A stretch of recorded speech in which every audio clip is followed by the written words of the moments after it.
আসসালামু আলাইকুম রহমতুল্লাহ। প্রিয় দর্শক, আপনার স্ক্রিনে দেখতে পাচ্ছেন ব্রেকিং নিউজ। ভারতের এক কূটনীতিকের সঙ্গে গোপনে বৈঠক হয় ডক্টর শফিকুর রহমানের। রিসেন্টলি প্রিয় দর্শক, এই নিউজটি ভাইরাল এবং নিউজটি এমনভাবে করা হয়েছে প্রিয় দর্শক, ভিতরে আসলে কি গোপন রহস্য রয়েছে সেটা আমাদেরকে জানতে হবে। এজন্য আমি আপনাদেরকে অনুরোধ করব, বিভ্রান্তি ছড়াবেন না। অনেকেই ভুল বুঝতেছেন প্রিয় দর্শক। এটাকে বিরোধী যারা আছে, জামাত বিরোধী যারা আছে এবং বিএনপির লোকজন যারা আছে, তারা এটাকে ফলোভাবে নেগেটিভভাবে প্রচার করতেছে। আমাদেরকে মূল ঘটনা জানতে হবে, তারপরে প্রচার করতে হবে, ঠিক আছে? তারা মূলত কী বোঝাতে চাচ্ছে জানেন? যে হয়তো ভারতের সঙ্গে জামাতের একটা সমঝোতা হয়েছে, এই যে গোপনে কূটনীতিক একটা বৈঠক করছে, তার মানে আগামী নির্বাচনে সুবিধা নেওয়ার জন্য ভারতের সাপোর্ট চাচ্ছে।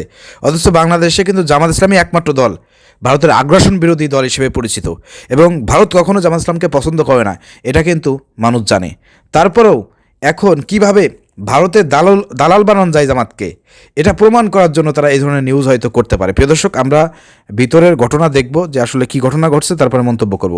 চলুন প্রিয় দর্শক, আপনারা দেখতে পাচ্ছেন বাংলাদেশ টাইম নিউজ করেছে। তারা নিউজ করেছে, বাংলাদেশ জামাত ইসলামের ভোটের পর একটি জাতীয় সরকার যোগ দিতে আগ্রহী বলে জানিয়েছেন দলটির প্রধান ডক্টর শফিকুর রহমান। চলতি বছরের শুরুতে ভারতের এক কূটনীতিকের সঙ্গে গোপনে বৈঠক হয়েছে বলেও জানিয়েছেন তিনি। ভারতীয় ওই কর্মকর্তাই বৈঠকটি গোপন রাখতে অনুরোধ করেছিলেন।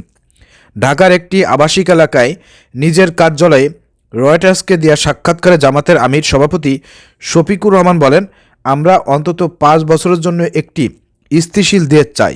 যদি দলগুলো একসঙ্গে আসে তাহলে আমরা সবাই মিলে সরকার চালাবো। শফিকুর রহমান বলেন, দুর্নীতি বিরোধী কর্মসূচি জাতীয় সরকারের জন্য একটি যৌথ লক্ষ্য হওয়া উচিত। তিনি জানান, প্রধানমন্ত্রী হবেন সেই দলের নেতা যে দল সবচেয়ে বেশি আসন পাবে। জামাত যদি সর্বোচ্চ আসন পায় তবে তিনি নিজে প্রধানমন্ত্রী হবেন কিনা সেই সিদ্ধান্ত দল নেবে। শফিকুর রহমান বলেন, ক্ষমতা হারানোর পর শেখ হাসিনার ভারতে অবস্থান করাকে তিনি উদ্বেগজনক মনে করেন। তার পতনের পর বাংলাদেশ ও ভারতের সম্পর্ক কয়েক দশকের মধ্যে সবচেয়ে খারাপ অবস্থায় পৌঁছাছে। ভারত দীর্ঘদিন শেখ হাসিনার সঙ্গে ঘনিষ্ঠ সম্পর্ক বজায় রেখেছিল এবং দুই দেশের মধ্যে বাণিজ্য ও অর্থনৈতিক সম্পর্ক বাড়িয়েছিল। নয়াদিল্লি যখন সম্ভাব্য নতুন সরকার গঠনকারী দলগুলোর সঙ্গে যোগাযোগ বাড়াচ্ছে, তখন শফিকুর রহমান জানান, তিনি চলতি বছর একজন ভারতীয় কূটনীতিকের সঙ্গে সাক্ষাৎ করেছেন।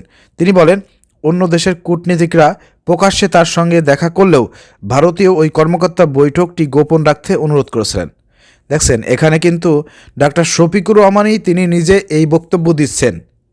মূলত গোপন কোনো বৈঠক হয় নাই, কিন্তু এই বৈঠকটা গোপন রাখার জন্য ডাক্তার শফিকুর রহমানকে ভারতের ওই কূটনীতিকরাই বলেছিল। কিন্তু মিডিয়া যেভাবে ফলোভাবে প্রচার করতেছে, জামাতকে নেগেটিভ করে ফেলতেছে। প্রিয় দর্শক, শফিকুর রহমান আরও বলেন, আমাদের সবাইকে সবার প্রতি খোলা মনোভাব রাখতে হবে। সম্পর্ক উন্নয়নের কোনো বিকল্প নেই। এ বিষয়ে ভারতের পররাষ্ট্র মন্ত্রণালয় তাৎক্ষণিক কোনো মন্তব্য করেনি, তবে ভারত সরকারের একটি সূত্র জানিয়েছে তারা বিভিন্ন রাজনৈতিক দলের সঙ্গে যোগাযোগ রাখছে। পাকিস্তানের সঙ্গে জামাতের অতীত সম্পর্ক নিয়ে প্রশ্ন করা হলে শফিকুর রহমান বলেন, আমরা সব দেশের সঙ্গে ভারসাম্যপূর্ণ সম্পর্ক চাই, কোনো একটি দেশের দিকে ঝুঁকে পড়তে চাই না, সবাইকে সম্মান করি এবং ভারসাম্যপূর্ণ সম্পর্ক বজায় রাখতে চাই। তিনি আরও বলেন, কোনো সরকার বর্তমান রাষ্ট্রপতি মোহাম্মদ শাহাবুদ্দিনকে নিয়ে স্বস্তিতে থাকবে না। 2023 সালে আওয়ামী লীগের সমর্থনে বিনা প্রতিদ্বন্দ্বিতায় রাষ্ট্রপতি হন শাহাবুদ্দিন।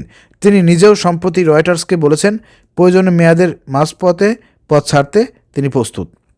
আচ্ছা, যাই হোক প্রিয় দর্শক, এই হচ্ছে মূল ঘটনা। মূলত এটা ডক্টর শফিকুর রহমান নিজেই বলেছেন মিডিয়াকে, কিন্তু এটাকে মিডিয়া এমনভাবে রংচং দিয়ে বেগম খালেদা জিয়ার জানাজা শেষ হতে না হতেই এমন একটা নিউজ চারিদিকে ছড়িয়ে পড়েছে, মানে জামাতকে কালার করার জন্যই আমার মনে হয় যে মিডিয়া এইভাবে একযোগে ভারতের দালাল হিসেবে জামাতকে প্রমাণ করার জন্য এবং জনবিচ্ছিন্ন করার জন্য জামাতকে জনগণের কাছ থেকে জনবিচ্ছিন্ন করার জন্যই একযোগে এই ধরনের নিউজ তারা করতেছে। প্রিয় দর্শক, এখানে কিন্তু খারাপ কোনো কিছু না। ভারতের সাথে অবশ্যই আমাদের প্রতিবেশী হিসেবে সম্পর্ক রাখতে হবে, কিন্তু ভারতের আগ্রাসনের বিরুদ্ধে আমাদের দাঁত ভাঙা জবাব দিতে হবে। এটা কিন্তু আমির জামাত ডক্টর শফিকুর রহমান বলেছেন। এবং যে কোনো দেশের সঙ্গেই সুসম্পর্ক বজায় রাখতে হবে। পাকিস্তানের দিকে ঝুঁকে গেলে চলবে না, ঝুঁকে যাওয়া যাবে না একবারে কোনো দেশের সঙ্গে, সুসম্পর্ক বজায় রাখতে হবে, এটাই বলেছেন। এখানে তো খারাপ কোনো কিছু আমরা দেখতে পাচ্ছি না, কিন্তু এটাকে রংচং এবং বিভিন্নভাবে মিডিয়া আসলে জামাতকে কালার করার জন্য, ভারতের দালাল হিসেবে জামাতকে প্রমাণ করার জন্য উঠে পড়ে লেগেছে বলে আমার কাছে মনে হয় যে এটা ইচ্ছাকৃতভাবে এই নিউজগুলো এখন করা হচ্ছে। প্রিয় দর্শক, ভিডিও শেয়ার করে সবাইকে সচেতন করুন, জানিয়ে দেন যে এটা মিডিয়ার একটা প্রোপাগান্ডা এবং বিভিন্নভাবে রংচং দিয়ে জামাতকে কালার করার একটা ষড়যন্ত্র। প্রিয় দর্শক, ভিডিও শেয়ার করে দেন। আসসালামু আলাইকুম।